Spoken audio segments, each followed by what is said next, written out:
હું એક છોકરીને ખૂબ પ્રેમ કરતો હતો. તે દેખાવમાં અત્યંત સુંદર અને હૃદયથી નરમ હતી, પણ મારા ઘરની આર્થિક સ્થિતિ નબળી હતી.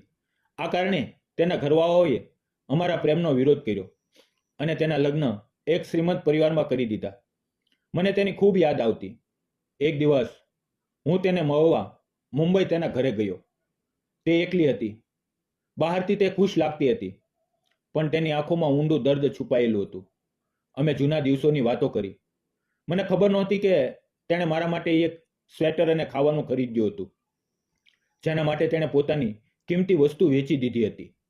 જ્યારે આ વાત ખબર પડી ત્યારે મારું દિલ તૂટી ગયું. નમસ્કાર મિત્રો, મારું નામ પ્રતીક છે. હું એક નાના ગામમાં રહેતો હતો. અમારા પડોશમાં સાયલી નામની છોકરી રહેતી હતી.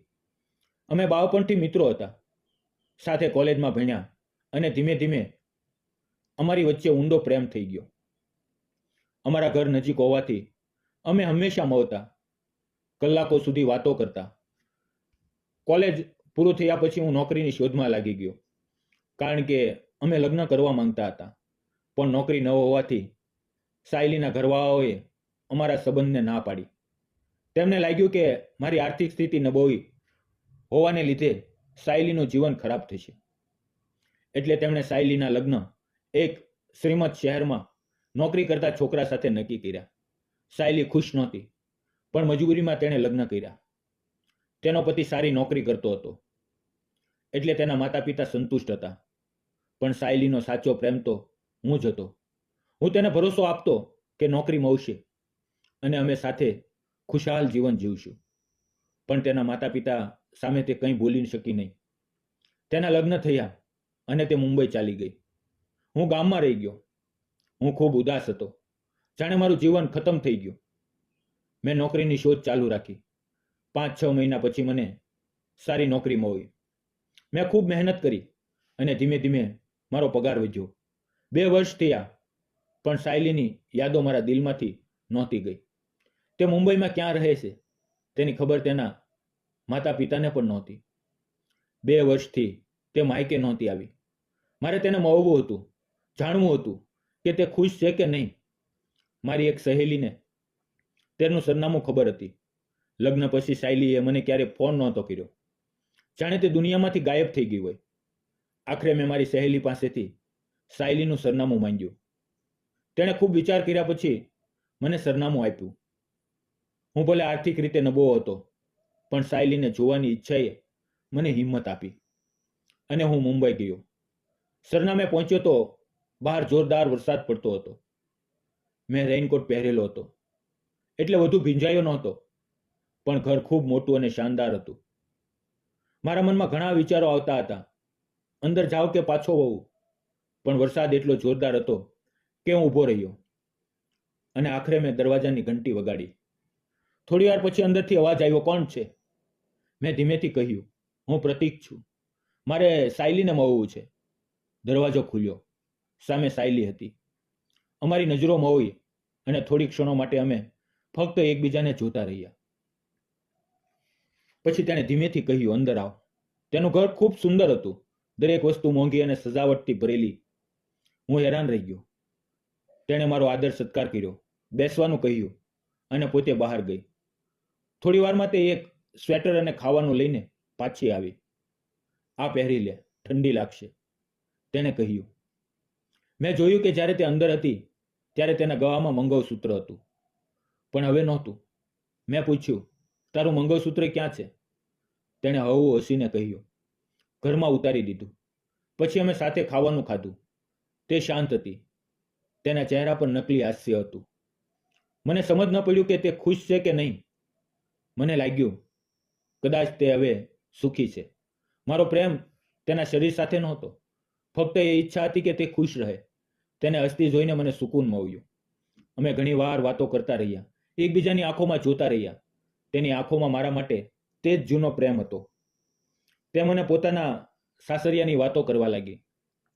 મારા પતિ મોટા બિઝનેસમેન છે, હંમેશા મીટિંગમાં રહે છે, વિદેશ જાય છે, અઠવાડિયામાં એક દિવસ જ ઘરે આવે છે. તે હસતી હતી, પણ તેની આંખોમાં દર્દ દેખાતું હતું. તેનું હાસ્ય ખોટું લાગતું હતું. જાણે તે કંઈક છુપાવતી હોય. મેં કહ્યું, એકવાર ગામ આવી જા, તારી મમ્મી તને યાદ કરે છે. તેણે કહ્યું, સમય મળે તો આવીશ. હું નીકળ્યો. બહાર વરસાદ પડતો હતો. થોડે દૂર ગયો ત્યાં મારો એક જૂનો મિત્ર મળ્યો. તે વિસ્તારમાં રહેતો હતો. મેં તેને સાયલીનું ઘર બતાવીને કહ્યું, આ મારી જૂની મિત્ર છે, હવે અહીંયા રહે છે. મેં તેનો ફોટો બતાવ્યો. ફોટો જોઈને તે સ્તબ્ધ થઈ ગયો. તેણે ધીમેથી કહ્યું, દોસ્ત, તેનું જીવન ખૂબ મુશ્કેલ બની ગયું છે. તેનો પતિ તેને ખૂબ તકલીફ આપે છે, તેની સાથે ખરાબ વર્તન કરે છે, અને તેની પાસે હવે કોઈ રસ્તો નથી. પછી તેણે મારી સોના ચાંદીની દુકાન છે. થોડી વાર પહેલા તેણે પોતાનું મંગળસૂત્ર 2000 રૂપિયામાં ગીરવે મૂક્યું હતું, અને આજે તે પૈસાથી સ્વેટર અને ખાવાનું ખરીદવા ગઈ હતી. આ સાંભળીને હું સ્તબ્ધ થઈ ગયો. તેણે મારી કાળજી માટે પોતાનું મંગળસૂત્ર ગીરવે મૂક્યું. હું દોડતો પાછો તેના ઘરે ગયો. દરવાજો અડધો ખુલ્લો હતો. અંદર સાયલી મારો ફોટો સીનામાં ચોંટાડીને રડતી હતી. તેના આંસુ ફોટા પર પડતા હતા. હું તેની સામે ઊભો રહ્યો. અમારી નજરોમાં હોય અને બધું થંભી ગયું. હું લાગણીમાં વહી ગયો. સાયલી, તું મારી સાથે શા માટે જૂઠું બોલી? આ સ્વેટર, ખાવાનું, તે આ બધું શા માટે કર્યું? તે રડવા લાગી. પછી તૂટેલા શબ્દોમાં બોલી, પ્રતીક, મારું સાસરું શરૂઆતમાં સારું હતું, પણ પછી મારા પતિએ મને ખૂબ તકલીફ આપી. મારી પાસે ઘરે પાછા જવાનો રસ્તો નહોતો.